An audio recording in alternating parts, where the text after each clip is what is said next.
It's the final week of the month, and at this point, this is just how I measure the passage of time. But you know what that means. It's style study time! And today we're looking at an artist who, shockingly, has only been requested once, and that was on Discord, and even that is by a user who ended up deleting their Discord, so I have no idea who it is, and I am so sorry that it's taken so long, but I know that a lot of you guys in the online art community love this kind of style, and I'm really excited to dive in today. Today we're working on the gorgeous semi-realistic anime/manga style of the incredible illustrator known only as Pilyeon. If you're a style study veteran, thank you so much for coming back. I love you and I'm so glad you're enjoying this series. But if this is your very first style study, hi, welcome. My name is Srish and I'm so glad you're here because today we're gonna level up your art by like 1,000,000%. Style study is a regular series we do here on my channel where we take a look at the incredible work of some of our favorite contemporary artists, analyze their style and see what we can learn from it.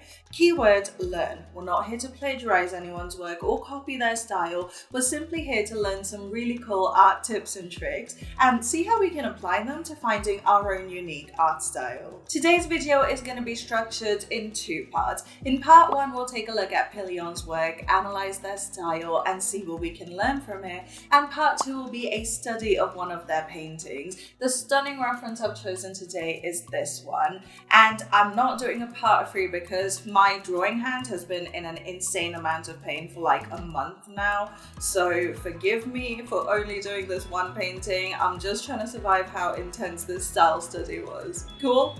Cool. Of course, if you enjoyed this study and learned something today, please remember to like, comment and subscribe for more art content. And without much further ado, whenever you're ready, grab a snack, sit back and let's dive into another style study featuring Pilyeon.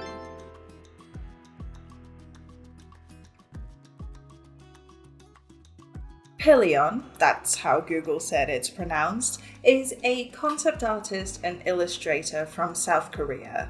I assume, since there's no info out there about them, but their writing is pretty much all in Korean. There isn't really much info at all. Pilyeon is fairly anonymous on the internet, though they do have online art courses and they have published 2 art books. The most recent one, called Everything Once Again, was published in 2024. What we do have though is a lot of art to look at and learn from, so I'm really excited to dive in. This gorgeous work has garnered them over 415.1 thousand followers on Twitter and over 121,000 followers on Instagram.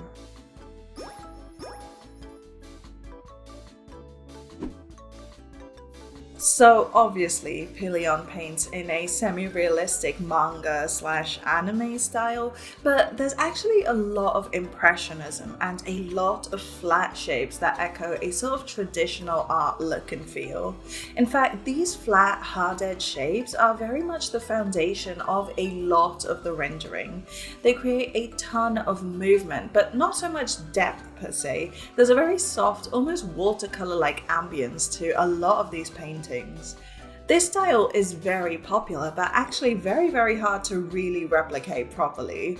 Today we're going to look at all of the many details that build on top of each other to give us this layered, intricate look while preserving softness and impressionism.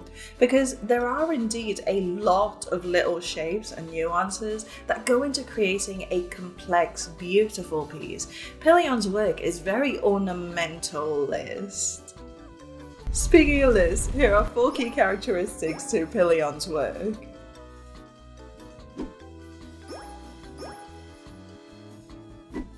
Let's talk about the most important thing that sets every single one of Pilyeon's paintings up for success from the get-go: the values. In every single painting, you'll notice that there is pretty much never a 50-50 split between dark and light values. It is never perfectly balanced. Often, it's either a 20-80 or 60-40 split between dark and light, particularly in the largest shapes. So here, for instance, the vast majority of this character is painted with dark, shadowy tones. The only significant super bright area is the face and the background, if you count it, but the majority of the canvas is taken up by the darker tones. Here, on the other hand, the vast majority of the scene is populated with bright highlights and midtones that all verge on highlights. The only dark elements are peppered around as small shapes. So right from the very foundational aspect of a painting, Pil-Yeon insists on having a sort of baked-in asymmetry. In other words, these paintings are inherently dynamic regardless of the posing or silhouette or color palette. Another detail I noticed is that a lot of the times, if you sort of connect the large areas of similar value, they kind of form these flowy curves right the way across the canvas. Here, for instance, this black in the background seems to create like a horseshoe effect that frames the brighter tones of the character. Here, the brightness from that key light almost creates a sort of arrow across the piece. It's like the values aren't just there to be contrasting and impactful, but they serve a secondary purpose of sort of guiding your eye around the composition. Sure, you have your usual compositional elements like leading lines from the hair and clothing or vanishing points, but while those lead to the primary focal point of the piece, these subtle implied shapes created by the larger value palette gently take you away from the focal point, guiding you around the rest of the piece to help you notice the subtler details and all that intricate rendering that has gone into populating the composition.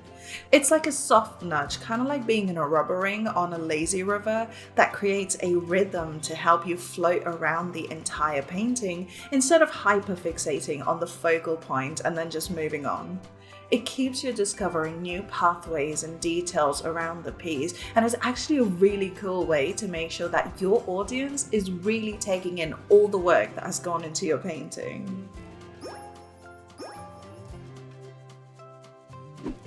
Let's now talk about the next layer up, which is the colors. In the vast majority of their work, you'll see that Pilyeon often paints just the slightest bit of saturation, particularly in the skin, clothing, and lighter hair. It's very, very low saturation, especially in the very light tones.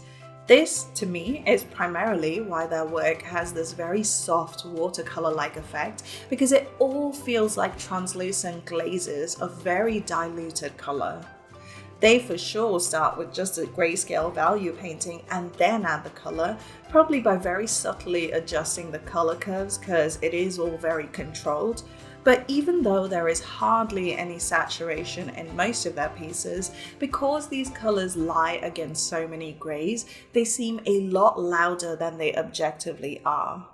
In the face specifically, you also see a slight variation in hue and saturation, where there's definitely more warmth in the mouth and around the eyes, but unlike with most human character art, Pilyeon doesn't necessarily add any warmth or redness around the cheeks and nose.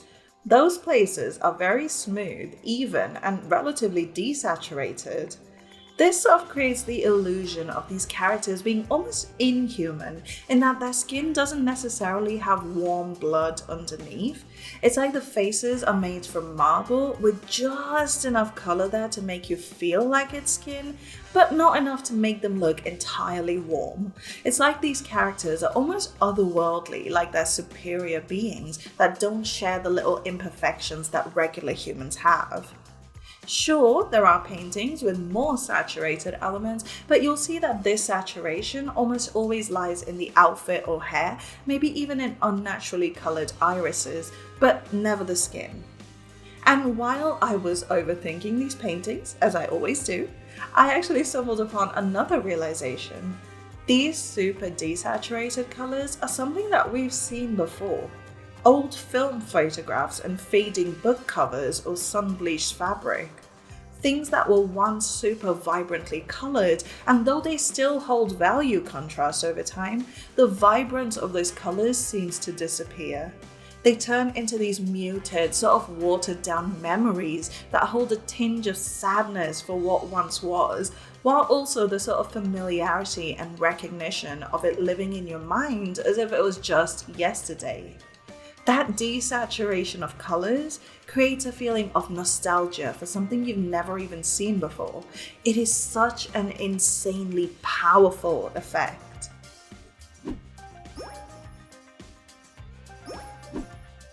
Let's build up another layer now and talk about the rendering. The skin is obviously rendered to be extremely smooth in the face, where that roundness of form in the cheek and jaw areas really create the effect of soft, youthful skin. It's only really in the hands and the collarbone area that you see the hard edges. The rest of the skin is very softly blended. The rest of the piece, which is arguably the most of the piece, is made up almost exclusively of flat shapes. In fact, the midtone and shadow shapes being so hard-edged is what makes that lighter fabric look like silk. The sleeves in this painting are a great example. Do you see how, even though there's a lot of folds, the shadow, midtone and highlight shapes are all very well defined. There's pretty much no blending and it creates the effect of a very reflective surface. However, these shapes are pretty unusual in that they don't fall into the primary square, circle or triangle categories. In the fabric, they sort of follow the direction of the folds, but the shapes themselves are quite complex, creating the effect of creasing in the fabric. The idea is to add realism while also simplifying the render by using flat color. It's very effective stuff and increases the readability of the form at a quick glance. Now, what's interesting is that dark fabric isn't painted quite the same. While you do see some hard-edged shapes, there's also a lot more blending within darker clothing elements, a lot more softness, and the highlights not being super bright implies that the cloth itself is way less reflective. This actually has the effect of mattifying this cloth, making it look more textured and therefore maybe even denser and thicker. What's even more interesting than that, though, is the fact that the hair is actually rendered not to look like hair, but with the same small, flat, complex shapes as the lighter silk we saw just now. The hair on this character is a great example because do you see how no matter if it's highlights, midtones, or shadows, most of the colors are very flat? It's in the placement and shapes of these flat colors that you see the form of the hair, but it's not really rendered to have much strand detail within the body of the hair. In fact, even the sections of hair that break away from the crown look like flat satin ribbons as opposed to actual hair. The hair is rendered to look like smooth, silky, highly reflective fabric and bands of satin ribbon, and the effect is that even messy, unkempt hair actually looks really soft, glossy, and luxurious. It's like taking the perfectly imperfect look to a whole other level. Finally, let's look at the rendering in the jewelry, because just like with the rest of the outfit, this too is largely made of flat, opaque shapes. However, unlike the rest of the outfit, these are actually fairly uniform, regular shapes, at least within the rendering itself.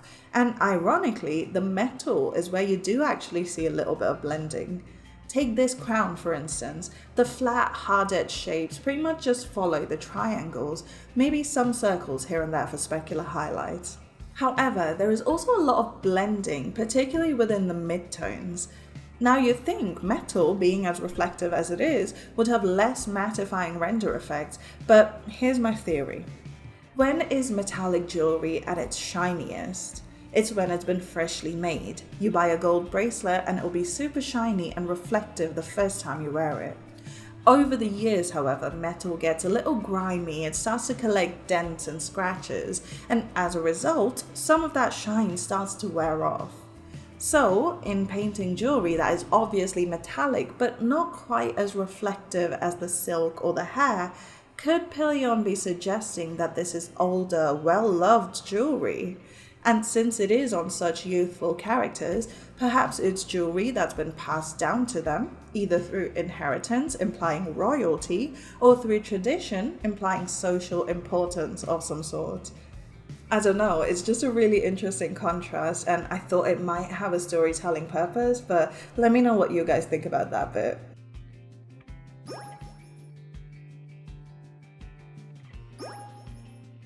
Alright, so you know that super glossy look that a lot of semi-realistic manga artists paint? I'm talking the likes of Kawase, Laovan, and Junji. Do you see how they have this super bright, super glossy render? Let me tell you, there is a knack to it, and it is all about lost edges. Now, we talk about lost edges a lot in realism, where you lose a lot of the details to the shadows, but with this look, it is the opposite. You're losing a lot of the details to the highlight. Here's a great example. Look at the lightest areas in the hair. Do you see how there are no shapes inside that bright white highlight? It's all just large, flat, white shapes. Same here with the brightest areas in the hair, skin, and fabric. See how those are literally just one big white shape each? Here's the thing. Even on a super bright, super sunny day, the light usually illuminates things enough for you to see all the shapes and colors with as much clarity as possible. But if you think about it, when does the light hit something and bounce off it so intensely that it makes the details completely vanish? It's when the surface is so glossy that it absorbs virtually no light and reflects virtually all of it.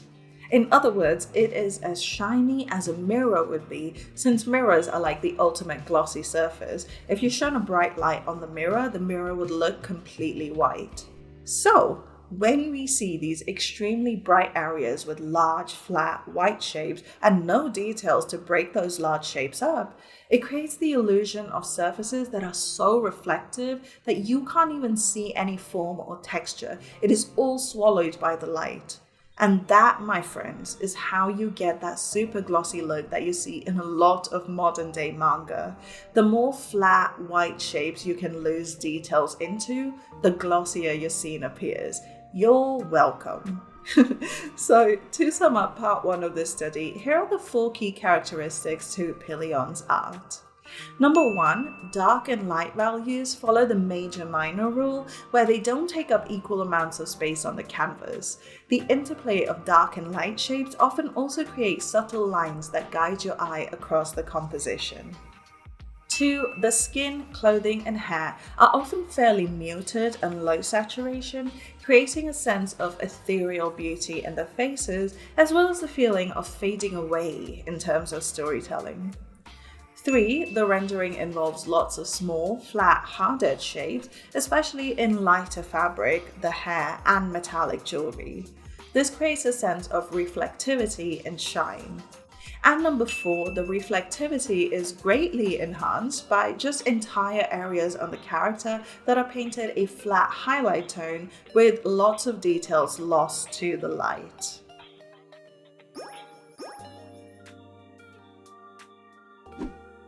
Alrighty, let's talk about this study. So, I picked this reference because it exemplifies Pil-Yeon's style really nicely, but also it is a fairly simple portrait, and more importantly, there is just one half of one hand in the piece, which we love.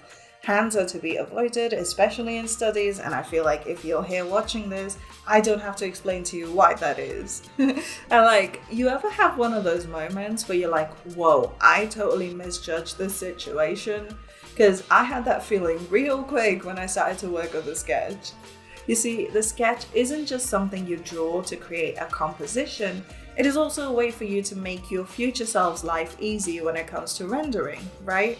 So instead of just sticking to a rough approximation of the large shapes in this composition, I also took time to indicate the smaller areas in this piece.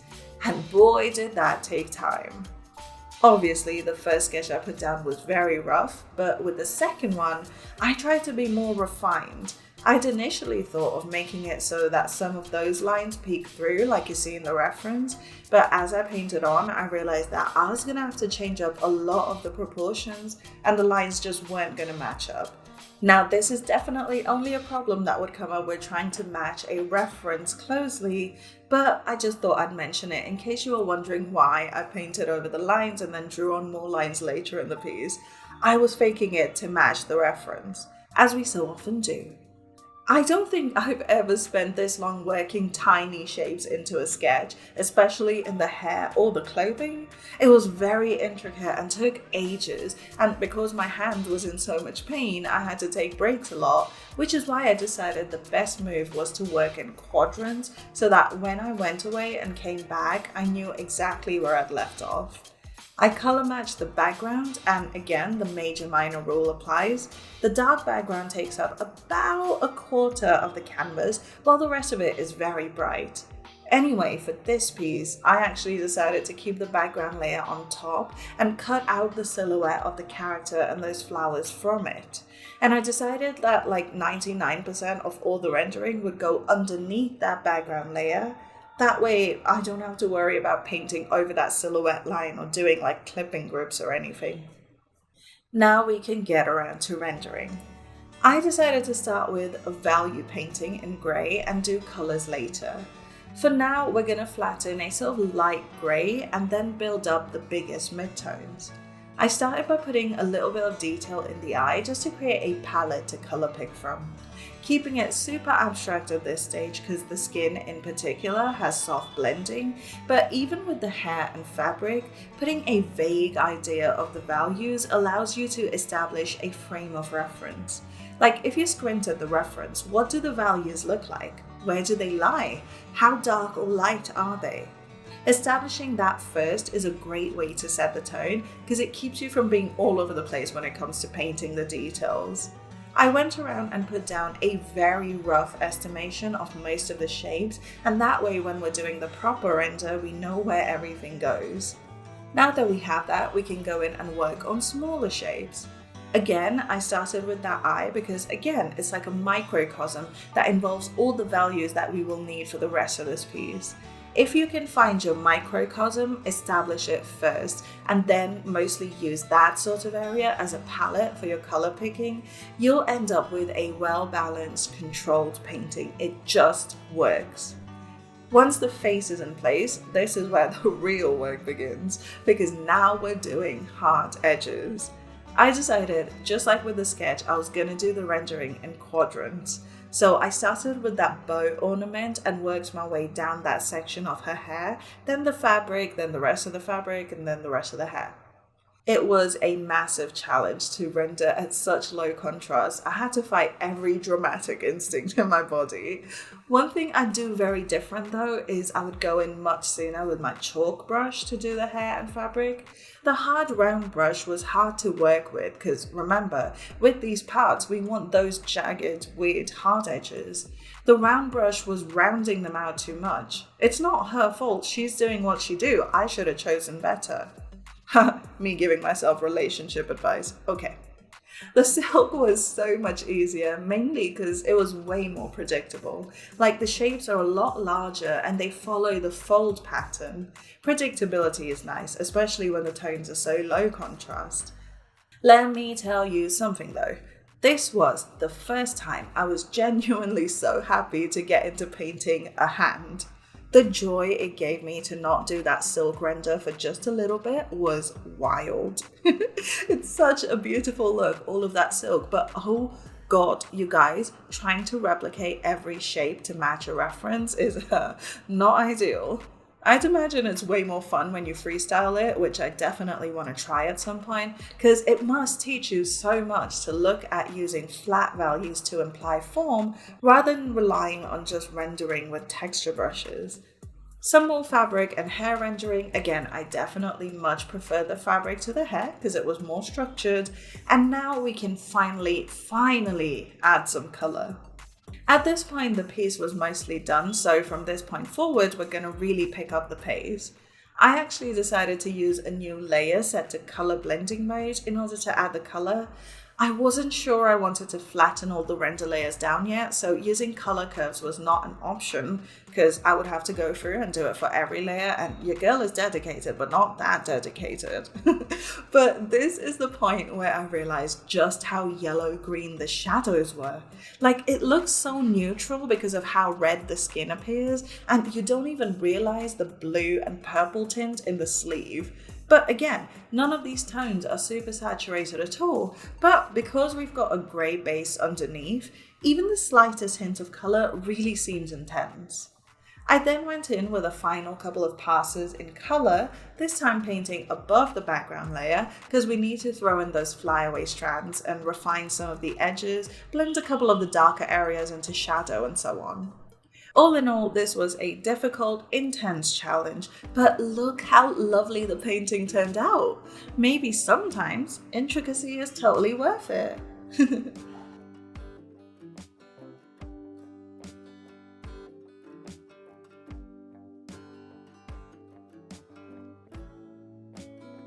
And there we have it, Pil-Yeon demystified. That silk render is so cool. I never even thought to render hair like that. It is such a wonderful effect and I might have to try that again. What was your biggest takeaway from this study? Are there aspects to Pil-Yeon's style that I've missed out that you think are super important? Comment below and let me know. I have of course linked all of Pil-Yeon's beautiful work in the description on the off chance that you haven't come across their work before, which is highly unlikely. Make sure you go check it out and show them some love. There are some gorgeous art on their pages. And if you enjoyed this video and learned something today, make sure to show me some love as well by giving it a big thumbs up and subscribing to my channel for even more art content. And if you like what I do and would like to support my work, buying me a coffee is a great way to do it. So link to that is in the description. Or if you want more bang for your buck, you can always grab stuff like my custom brush kit with over 60 brushes that I made from scratch and I use all the time, or my Art and Chill Patreon exclusive real-time paint-along style art tutorials, the complete speed paints for all of my paintings from start to finish, as well as prints of my work every few months. By becoming a patron, you have access to all of this instantly, and your support on there allows me to keep making all this really cool content for YouTube. So if that's something you're interested in, I will leave a link up here in the cards and in the description. And thank you for supporting an actual human artist. Finally, are there any other artists you'd like a style study on in the future? First, check out my style study playlist. It should show up here in just a sec. I've done a ton of these, over 50 of them now, and chances are I've probably covered some of your faves on the series before. But if I haven't, feel free to let me know in the comments below or come tell me on my Discord server and I'll add your artist to my ever-growing list. Alrighty, you guys, thank you so much for hanging out with me today. I really hope you've enjoyed it as much as I have. Check out some more style studies down here and I'll see you guys on the next one. Bye!